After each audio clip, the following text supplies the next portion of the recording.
जैसे जैसे हम और आप हेल्थली कॉन्शियस होते जा रहे हैं वैसे वैसे ही ये बाजार बढ़ता जा रहा है और इस बाजार को बढ़ाने वाले भी हम और आप ही हैं। अगर आपको बिस्किट खाने का मन है तो आप डाइजेस्टिव बिस्किट के नाम पर ज़्यादा पैसे देकर के खाने के बजाय आप नॉर्मल बिस्किट खा लीजिए। चॉइस आपकी है कि आप मार्केट की ब्रांडिंग, उनके एडवर्टीजमेंट पे जाना चाहते हैं या खुद की चॉइस को पिक करना चाहते हैं। हेल्थ का बाजार बहुत बड़ा हो चुका है। ये कुछ करोड़ या लाख की बात नहीं है बल्कि अरबों का बाजार है। जैसे जैसे हम और आप हेल्थली कॉन्शियस होते जा रहे हैं वैसे वैसे ही ये बाजार बढ़ता जा रहा है और इस बाजार को बढ़ाने वाले भी हम और आप ही हैं।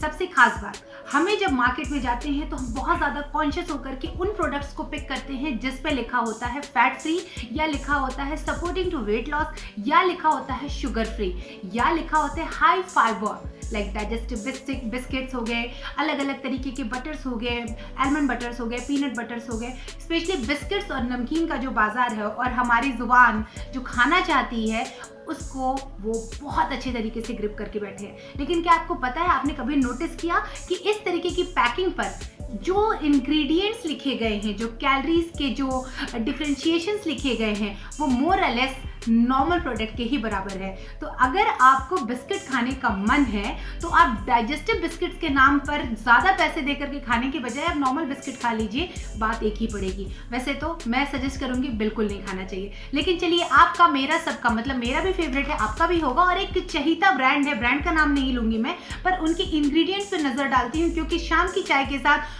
2 डाइजेस्टिव बिस्किट्स खाना हम सबको बहुत ज़्यादा पसंद है। लेकिन ये 2 डाइजेस्टिव बिस्किट्स जो है, इनके अगर आप इंग्रेडिएंट्स पे जाओ तो आप ध्यान से सुनना। रिफाइंड व्हीट फ्लोर है उसमें 28.5%, शुगर है उसमें ऑलमोस्ट 15.3%, शुगर सिरप है, व्हीट फाइबर है और बहुत सारे आर्टिफिशियल इंग्रेडिएंट्स हैं जो इसको प्रिजर्व करते हैं, जो हम ये सोच करके खाते हैं कि ये हाई फाइबर है और इससे तो मेरा मोटापा नहीं बढ़ेगा। कैलोरी की बात करते हैं, अगर इसी पर्टिकुलर इस डाइजेस्टिव बिस्किट्स की कैलोरी की बात करें तो पर 100 ग्राम इनके अकॉर्डिंग 490 कैलोरी है। अब बात करती हूँ एक नॉर्मल बिस्किट्स की, जो क्रीम बिस्किट है, जो हम इसलिए नहीं खाते कि ये तो बहुत ज़्यादा मोटापा बढ़ा देगा या हमारा विंग मशीन पे नंबर ज़्यादा आने लगेगा। बट आपको जानकर के हैरानी होगी कि डाइजेस्टिव बिस्किट्स और इस नॉर्मल क्रीमी बिस्किट में कोई खास फर्क नहीं है। इनके पर 100 ग्राम जो कैलोरी है वो है 480 ग्राम। आपने, फिर से मैं बोलूँगी, आप वापस से सुनिएगा, यहाँ पर 490 कैलोरी है, यहाँ पर 100 ग्राम है 480 कैलोरी। शुगर, रिफाइंड फ्लोर, सब कुछ वैसा ही है। तो चॉइस आपकी है कि आप मार्केट की ब्रांडिंग, उनके एडवर्टीजमेंट पे जाना चाहते हैं या खुद की चॉइस को पिक करना चाहते हैं। तो मैं इसलिए हमेशा कहती हूँ कि अपने किचन में जाइए, अपने किचन में देखिए कि क्या चीज़ें आप बना सकते हैं। इन बिस्किट्स को दूसरे तरीके से आप घर में भी बना सकते हैं, उसके लिए बहुत ज़्यादा किसी चीज़ की ज़रूरत नहीं होती है।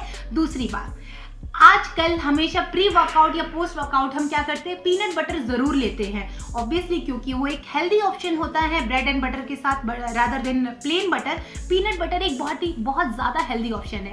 लेकिन अगेन, क्या आपको लगता है कि वो जो हम मार्केट से लेकर के आते हैं वो हमारे लिए उतना ही हेल्दी है जितना हम सोचते हैं? बिल्कुल नहीं। पीनट बटर की बात करूँ तो अगेन ये बहुत ही नॉर्मल, एक फेमस ब्रांड है। इनकी पर 100 ग्राम जो कैलोरी है 636.4 है।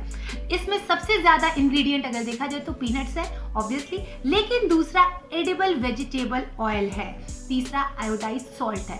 अब आप बताइए, जिस सॉल्ट को खाने के लिए, जिस प्लेन सॉल्ट को खाने के लिए हम और आप मना करते हैं या हमें लगता है हम वाटर रिटेन कर रहे हैं, उसी सॉल्ट को किसी न किसी तरीके से हम कंज्यूम कर रहे हैं एज अ हेल्दी ऑप्शन। तो अगर आप वेट लॉस करने के नाम पे इन चीज़ों को पिक कर रहे हैं तो प्लीज़ इन चीज़ों को पिक करना बंद कीजिए। लेकिन हाँ, आप एक बैलेंस लाइफस्टाइल, एक थोड़ा सा बेटर लाइफस्टाइल के लिए इन चीज़ों को पिक करते हैं, कोई बुराई नहीं है। बट आगे से मार्केट में जाइए तो प्लीज़ उनके इंग्रेडिएंट्स को, उनके डिफरेंशिएशंस को, उनकी कैलोरीज को ज़रूर ध्यान रखिए। और सबसे ज़्यादा ज़रूरी बात यह है, कोशिश कीजिए अपने किचन में पकाने की, क्योंकि ये सारी चीज़ें आप बहुत आसानी से अपने घर में बना सकते हैं, आराम से गिल्ट फ्री होकर के खा सकते हैं और बढ़ते हुए वजन से बच सकते हैं। गिल्ट में रह करके कुछ भी खाया गया आपके विंग मशीन पे आपके वजन को बढ़ाएगा ही। तो आगे से कभी भी मार्केट में फैट फ्री, शुगर फ्री चीज़ों को पिक करते समय कॉन्शियस फ्री मत होइएगा, क्योंकि जैसे ही आप कॉन्शियस फ्री हो जाते हैं ये आपकी कैलोरीज को बढ़ाते चले जाते हैं। ऐसे बहुत सारे हेल्थ टिप्स और बहुत सारी जानकारी के साथ मैं फिर आऊँगी। तब तक के लिए आप खुश रहिए, मुस्कुराते रहिए और हाँ, फिट ज़रूर रहिए। नमस्कार।